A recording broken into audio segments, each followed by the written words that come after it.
quero falar sobre alguns princípios que abrem portas. Primeira chave, e eu vou pregar na velocidade 2 do WhatsApp, então me acompanha, não se distraia. A primeira chave que abre portas é a fé. Declara comigo: a fé abre portas. Eu lembro de uma mulher que participou em uma igreja que eu fiz parte alguns anos atrás do curso de pais grávidos, e até aí tudo normal. O que não era normal era o fato dela ser estéril. Um dia a gente descobriu que ela era estéril e ela estava fazendo curso de pais grávidos, e alguém perguntou: mas por que você está fazendo curso se você ainda não pode gerar? Ela falou: porque eu creio que Deus vai fazer um milagre, então eu preciso me preparar para quando o milagre chegar. Alguém que começa a pensar no nome de um bebê mesmo sem poder engravidar é alguém que declarou que confia mais numa promessa do que em um diagnóstico, confia mais em uma palavra do que em algum ruído, meu irmão, porque todo mover sobrenatural de Deus é uma resposta dos céus a uma falta da terra. Alguém está comigo, pelo amor de Deus? Diga amém. A fé abre portas. O mar se abriu não porque o cajado de Moisés tinha algo especial, mas porque ele creu que o que Deus tinha falado era suficiente para que Deus fizesse o que disse que ia fazer. Então ele pega um pedaço de madeira, e o pedaço de madeira abre o mar. Jesus precisa pagar impostos, então ele fala para Pedro pescar, e quando o peixe chega até eles, da boca deles saiu uma moeda de ouro. Pedro só precisou fazer o que sabia fazer. Jesus fez aquilo que só Deus pode fazer. Várias vezes a gente vê milagres sendo uma expressão dos céus a partir de algo natural e simples da terra. Clama a mim e responder-te-ei. Um homem clamar é algo simples, Deus responder, não. Você tem noção que o Deus que fez todas as coisas responde ao seu clamor? O Deus que chama as estrelas pelo nome, todas elas são enfileiradas. O Deus que fez todas as coisas, estabeleceu os fundamentos da terra, chama você pelo nome, ouve a sua oração, visita a sua família, tem promessas para você, habita dentro de você. Ele é tão grande a ponto de passear em meio às estrelas, mas se faz tão pequeno a ponto de caber dentro de nós. Então ele pega Pedro e, com a habilidade natural que ele tinha, faz o sobrenatural acontecer. Ele pega Moisés e, com o cajado, algo tão simples e natural que ele tinha, ele faz o sobrenatural acontecer. Ele pega Davi com 5 pedrinhas e faz o sobrenatural acontecer, irmão. Uma pedra daquela nas mãos de qualquer um era só uma pedra, mas debaixo uma palavra de Deus derrubou um gigante que amedrontou todo um exército. Você percebe que é mais fácil tocar o mar do que fazê-lo abrir. Você percebe que é mais fácil pegar um peixe do que fazer uma moeda de ouro brotar da boca dele. Você percebe que é mais fácil separar algumas pedrinhas do que derrubar um gigante. O que Deus está falando para nós todo o tempo é: filho, faz o fácil, deixa que o impossível eu faço. Levante suas mãos, declare isso, diga: nesse ano eu vou fazer o fácil. Diga: o impossível Deus faz. A fé abre portas. A fé abre portas de milagres, a fé abre portas de provisão, a fé abre portas de honra. Você precisa de fé para acessar o que Deus tem para você. A Bíblia diz que sem fé é impossível agradar a Deus, porque precisamos crer que Ele existe. A fé é um pré-requisito básico para que tudo que Deus te prometeu aconteça. Irmão, olha para mim. Os seus milagres não estão esperando você estar pronto para eles te encontrarem. Os seus milagres não estão esperando uma liberação para te encontrarem. Os seus milagres só estão esperando você crer que eles existem para que eles se revelem. Tudo é possível ao que crê, diz a palavra de Deus. Se você crê que esse ano é um ano de romper, você vai viver romper. Se você crê que esse ano é um ano de milagres, você vai viver milagres. Se você crê que esse é um ano de portas abertas, você vai viver portas abertas. Agora, se você não crê em nada, nada vai acontecer. Você precisa crer e não duvidar. Você precisa se levantar e profetizar. Alguém pode levantar suas mãos, pelo amor de Deus, e declarar com autoridade? Diga: eu declaro. Diga: eu declaro. Eu profetizo. 2023 é o ano do maior romper da minha história, em nome de Jesus. Alguém pode celebrar essa palavra? Aleluia!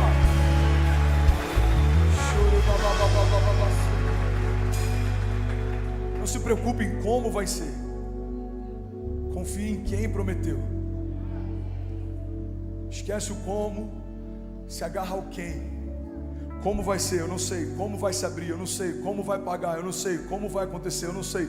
Mas os meus olhos estão fixos naquele que me prometeu. Ele disse que vai fazer, então ele já fez. Ele disse que vai acontecer, então já aconteceu. Segunda chave sobre o ano de portas abertas é que o temor abre portas. Declare comigo, diga: o temor abre portas. Declare isso mais alto, diga: o temor abre portas. Salmo 128:1 diz: como é feliz o homem que teme ao Senhor, aquele que anda em seus caminhos. Você comerá do fruto do seu trabalho e será feliz e próspero. A sua mulher será como uma videira frutífera na sua casa, e os seus filhos serão como brotos de oliveira ao redor da sua mesa. Assim será abençoado o homem que teme ao Senhor. Você percebe que várias promessas liberadas sobre o homem que teme ao Senhor, elas são uma consequência a um posicionamento. Aquele que teme será feliz e próspero em tudo que fizer. Aquele que teme verá a fidelidade do Senhor em volta da sua mesa. Aquele que teme terá os seus filhos sempre perto de si. Aquele que teme ao Senhor verá a bondade de Deus em tudo que fizer, em todo o tempo. Você vai viver a bondade de Deus em todo o tempo. Deixa eu liberar isso sobre você. Eu declaro em nome de Jesus a bondade de Deus, a fidelidade de Deus, constrangendo você em amor em todo o tempo. Eu declaro um tempo de temor, a voz de Deus falando mais alto do que todos os ruídos ao nosso redor, a opinião de Deus tendo mais acesso e espaço dentro de nós do que qualquer opinião ao nosso redor, a vontade de Deus guiando a gente mais do que qualquer vontade que a gente carregue. Os planos dele, nós já entendemos, são melhores que os nossos. Os caminhos dele são maiores que os nossos. Declare com autoridade, diga: eu creio que o temor abre portas. A gente olha para a história de Davi. Davi não é um homem que nunca pecou. Pelo contrário, um dos pecados que Davi cometeu, que trouxe tanta desonra para sua casa, eu acredito que talvez 99% de quem está nesse auditório não faria o que ele fez. Porque Davi não só desejou a mulher de alguém, ele matou alguém para ter a sua mulher. Ele coloca alguém na linha de frente de um campo de batalha para que fosse morto e para que pudesse ter a mulher que era sua. Ainda assim a gente vê a fidelidade de Deus fazendo em Davi o cumprimento de promessas. Então qual que era a chave do coração de Davi? Davi, por mais que em alguns momentos tenha tropeçado, o temor do Senhor sempre levava ele para um lugar de arrependimento. Irmão, a Bíblia diz que a pior coisa que Deus pode fazer com um homem é entregar um homem aos seus próprios desejos. Não sei se você sabe, mas a gente está vivendo um momento caótico. E não é no Brasil, é nessa geração. Pais dando a liberdade dos filhos, escolhendo um sexo que já foi escolhido por Deus. Pais dando para os seus filhos nomes neutros, para que os seus filhos possam escolher a identidade que têm, mesmo já tendo sido escolhida no ventre, antes deles nascerem. O exame de ultrassom faz você saber qual é o sexo do bebê, mas o sexo já foi definido. Tem inclusive agora engenharia genética para que você possa escolher o sexo, a cor. A gente quer assumir tanto o papel de Deus numa geração que está debaixo de um mover humanista, que a gente quer ser Deus até escolher como os nossos filhos serão, o sexo que eles terão. Irmão, isso nada mais é do que a gente tirar Deus do lugar de governo e querer nos colocar nesse lugar. Aqueles que temem ao Senhor confiam nele. Eu não entendo, mas eu sei que o Senhor é bom e a sua misericórdia dura para sempre.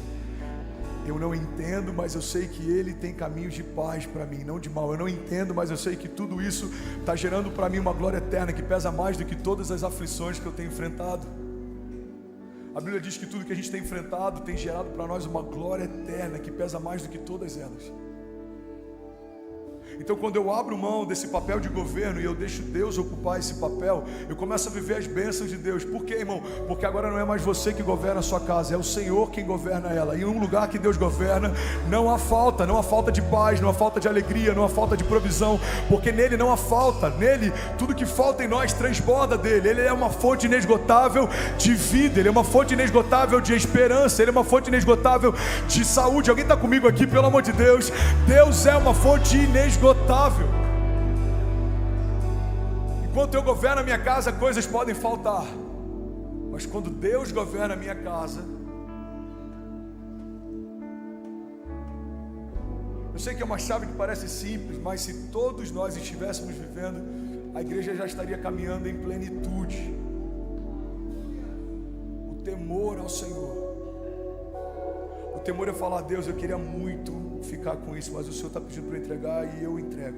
Deus, eu queria muito entrar nessa porta, mas o Senhor está dizendo que não se alegra com ela, então eu não vou entrar. Deus, eu queria muito fazer essa aliança, mas o Senhor está dizendo que não abençoa essa aliança, então eu não vou fazer. O temor faz com que a gente se machuque menos, se fira menos, perca menos tempo, bata menos cabeça. Alguém está comigo? Diga amém. O temor coloca o homem no lugar do homem e naturalmente coloca Deus no lugar de Deus. Tem uma frase, eu não lembro quem é o autor, mas ele diz que quando amamos a Deus devidamente, passamos a amar todas as outras coisas proporcionalmente. A geração que diz que ama qualquer coisa: eu amo meu iPhone, eu amo meu carro, eu amo a minha casa. A gente coloca Deus no mesmo patamar que todas as coisas que a gente ama. Mas Deus não é como as coisas que a gente tem. Deus é Deus, Ele é acima de todas elas. O temor faz com que a gente coloque Deus no lugar de Deus e a gente se coloque no nosso lugar. Você está comigo? Diga amém. Eu queria fazer algo profético aqui.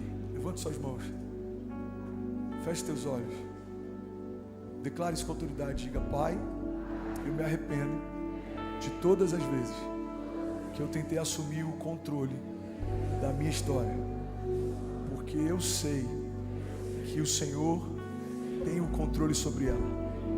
Então eu abro mão da minha vontade para viver a sua. Eu abro mão do meu governo para viver o seu. Diga: Pai, eu me arrependo de todas as vezes que eu tentei lutar com as minhas armas, me defender com as minhas palavras, que eu tentei fazer do meu jeito. Diga: tudo que eu tenho vem do Senhor. Eu dependo do Senhor, eu confio no Senhor, eu espero no Senhor, eu descanso no Senhor, porque o Senhor é o meu pastor e de nada eu terei falta, em nome de Jesus. Amém, amém, amém. Você pode celebrar Jesus no seu lugar.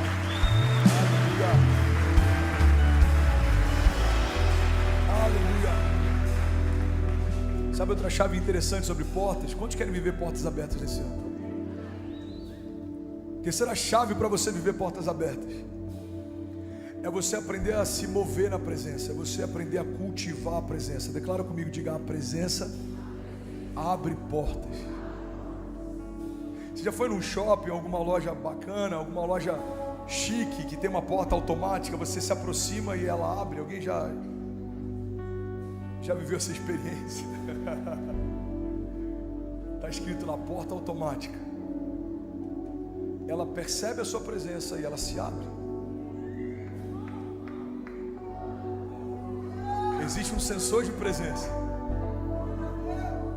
e ela foi programada para isso. Então a programação que essa porta recebeu é: todas as vezes que houver presença, você se abre.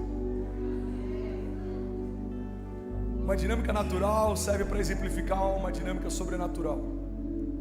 Quando você carrega a presença, as portas se abrem. Ninguém te resistirá. Deus pega Moisés, um homem que não era bom de fala, vai lá e fala com o faraó, mas Deus fecha o coração de faraó. Que loucura, ele pede para alguém falar com alguém que ele mesmo fechou o coração.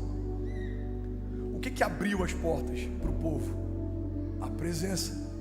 Havia sobre eles uma aliança que não havia sobre faraó. Irmão, guarda isso: os seus inimigos não carregam uma aliança de Deus, e é por isso que todos eles serão destruídos, porque você caminha debaixo de uma aliança.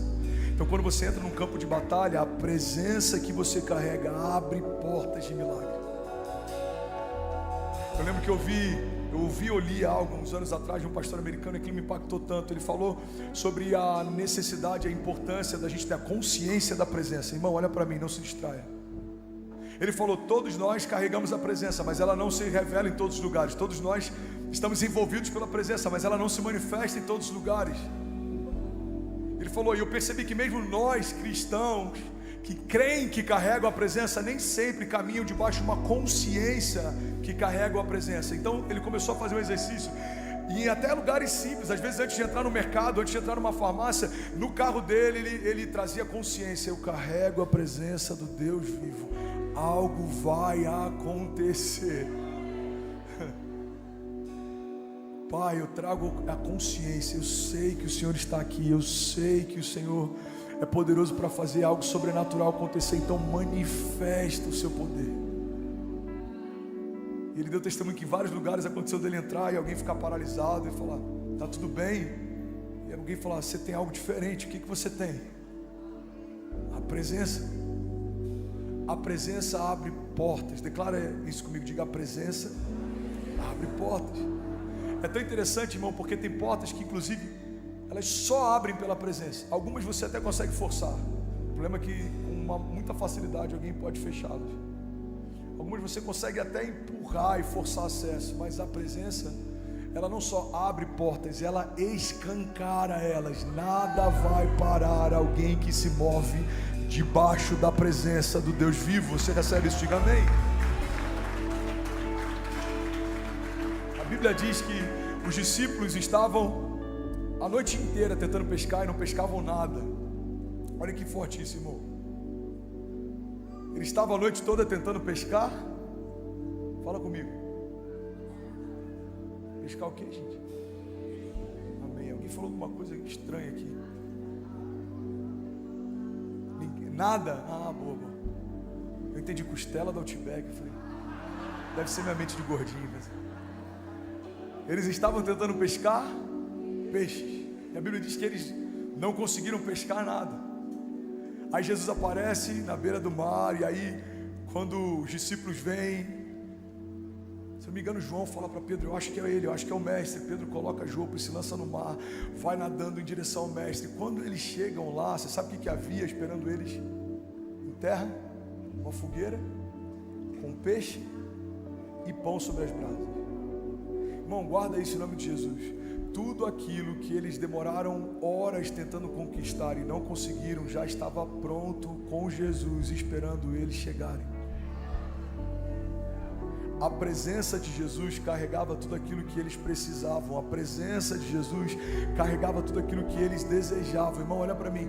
Tem coisas que você está tentando conquistar na força do braço, mas quando você se aproximar da presença de Jesus, você vai perceber que já está pronto. Só estava esperando você chegar. Recebe isso em nome de Jesus. A presença de Deus vai suprir você. A presença de Deus vai abençoar você. A presença de Deus vai surpreender você. Você recebe isso? Diga amém. Tudo que eles estavam cansados tentando conquistar, Jesus só estava esperando eles se aproximarem para liberar. Declare comigo: o favor de Deus abre portas. O favor de Deus abre portas. 1 Coríntios 1:27 diz: mas Deus escolheu as coisas loucas do mundo para envergonhar os sábios, escolheu as coisas fracas do mundo para envergonhar as fortes. Ele escolheu as coisas insignificantes do mundo, as desprezadas e as que nada são, para reduzir a nada as que são, para que ninguém se vanglorie diante dele. Declara comigo, diga: tudo que eu tenho é pelo favor de Deus. A gente teve um tempo de mesa com o Vitor Hugo aqui no primeiro dia de conferência. Ele falou algo tão simples, mas tão poderoso. E eu queria compartilhar com você nessa manhã. Você está comigo? Diga amém. Sabe aquele tipo de revelação que você fala: cara, como é que eu nunca vi isso? Como é que eu nunca percebi isso? Algumas das revelações mais simples são as mais poderosas. Ele estava compartilhando com a gente. Você já se atentou no fato que a multidão que estava aguardando a multiplicação de pães e peixes, aquela multidão que estava no deserto, você lembra desse episódio? Jesus está pregando, a multidão tem fome, os discípulos perguntam como que vão alimentá-los. Jesus pede para que procurem algo que alguém tenha para comer, para que possa multiplicar, e um menino apresentou tudo que ele tinha: 5 pães e 2 peixinhos. Alguém lembra disso? Diga amém. Mas olha que interessante, irmão. Naquela época, você não contabilizava crianças nem mulheres, você só contabilizava homens. A Bíblia diz que era uma multidão de mais de 5.000 homens. Então a gente pode crer que talvez tinham 10.000, 15.000 pessoas, entre mulheres e crianças. Agora vem o mais poderoso, irmão. Uma criança ofereceu 5 pães e 2 peixinhos para que Jesus pudesse multiplicar. Mas naquele dia ele sequer foi contado. Quantas pessoas tem? Peraí, 5.000. Eles só contavam homens. Da onde veio a provisão de uma criança que nem sequer foi contada? Irmão, pega isso em nome de Jesus. Homens podem não contar com você, mas o Senhor conta, e é de improváveis que Ele vai levantar ondas de avivamento. Recebe isso em nome de Jesus. Deus vai levantar improváveis nesse tempo. Deus vai levantar pessoas que sabem que não são, mas dependem do grande eu sou. Deus vai levantar pessoas que vão buscar no favor dEle provisão sobrenatural.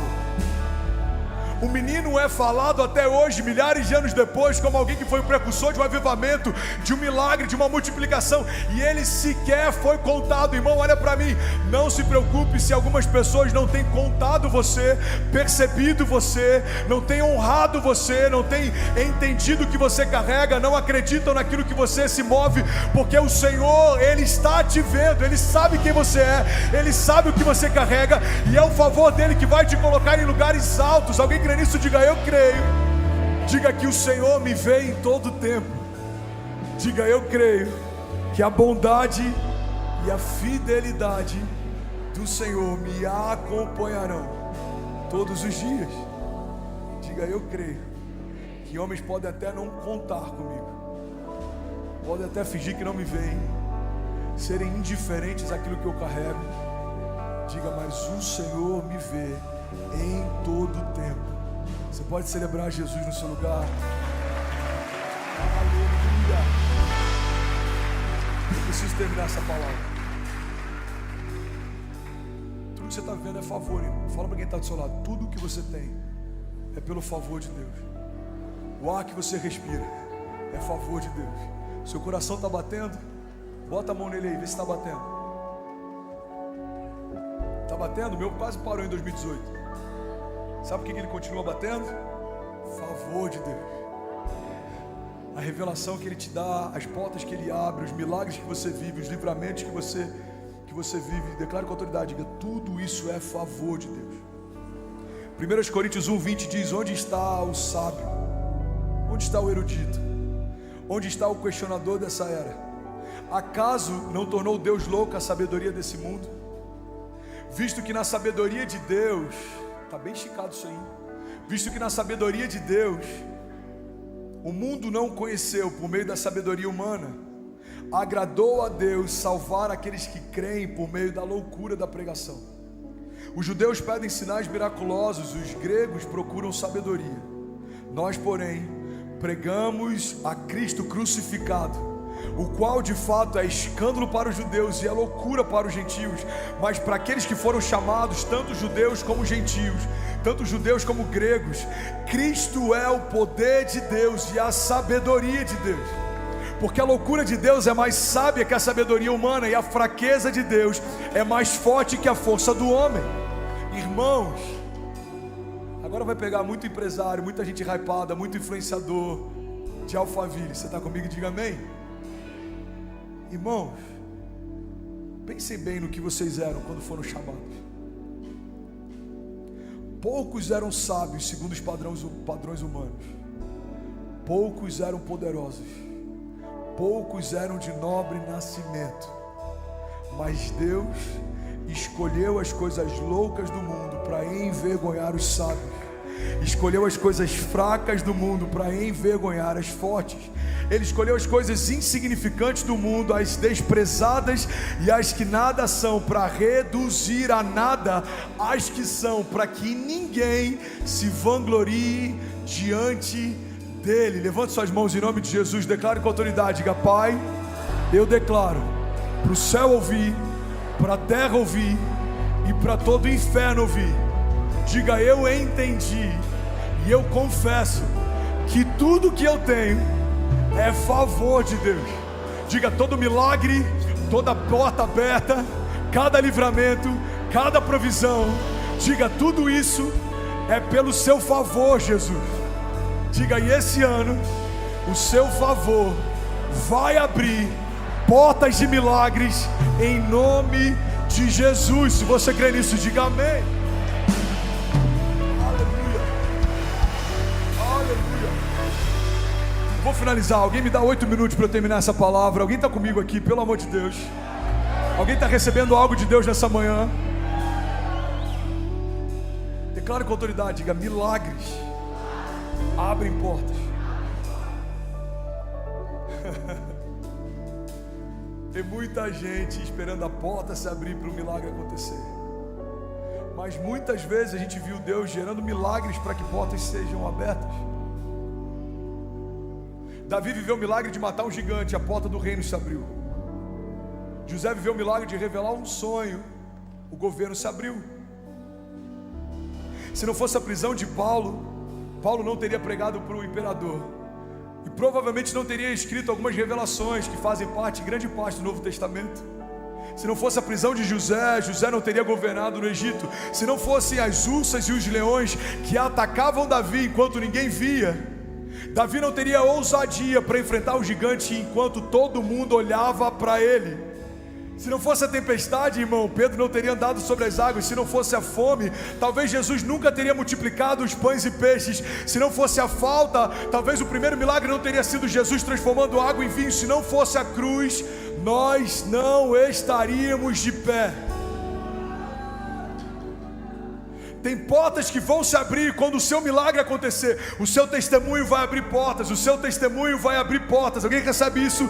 Diga: eu creio que o meu testemunho de milagre vai abrir portas de favor de Deus. A gente viveu um movimento de cruzadas no ano passado. Eu acho que foi o primeiro movimento de cruzadas pós-pandemia do Brasil. E aí, nesse tempo de descanso, misturado com o trabalho da nossa igreja lá de Miami, eu tirei 20 e poucos dias com a Kezinha, com a nossa casa, e eu fiquei tentando discernir o próximo ano. Deus, quais são os passos, quais são as portas? Deus me fez voltar a sonhar com cruzadas. Eu estou sonhando com cruzadas na Argentina, eu estou sonhando com cruzadas na África, eu estou sonhando com cruzadas em Portugal, eu estou sonhando com cruzadas no Nordeste, eu estou sonhando com cruzadas no Brasil.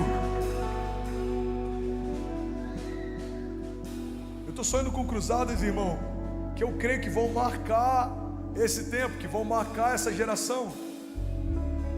Mas o que me fez sonhar mais alto? A necessidade de alguns milagres que eu vivi nos últimos dias. Tem lugares que Deus permite que a gente esteja, para que a gente seja provocado a voltar a se mover no sobrenatural. Tem inclusive portas que se fecham para que os nossos olhos se abram. Fala para quem está do seu lado: tem portas que Deus fecha para que os seus olhos se abram. Guarda isso, irmão. Tem milagres que você vai viver, que vão abrir portas que você nem sabia que existiam. Milagres são respostas de Deus a algum problema na terra. Tem coisas que a gente está enxergando como problema hoje, Deus está chamando de milagre amanhã. Recebe isso em nome de Jesus. Tem coisas que você está chamando de problema hoje, Deus vai chamar de milagre amanhã. Deixa eu liberar isso sobre você. Tem coisas que você está chamando de problema hoje, os céus vão chamar de milagre amanhã. Alguém pode receber nessa manhã? Receba isso: milagres de cura, milagres de renovo, milagres de provisão, milagres de portas abertas. Esse é o ano das portas abertas. E os milagres que você vai ver vão abrir portas que Deus preparou para você acessar. E aí, tudo bem? Você acabou agora de assistir um vídeo. Se você ainda não está inscrito, já se inscreve também no nosso canal, ativa esse sininho aqui embaixo de notificação, e toda vez que eu fizer uma live ou estiver transmitindo uma mensagem ao vivo, você vai ser um dos primeiros a saber. Mas eu deixei mais 2 indicações aqui que eu espero que façam muito sentido para você. Então já aproveita e clica para assistir a próxima mensagem, beleza? Seja bem-vindo ao time de incendiários, e eu espero de verdade que essas mensagens mudem a sua vida como elas têm mudado a minha também. Até a próxima. Valeu!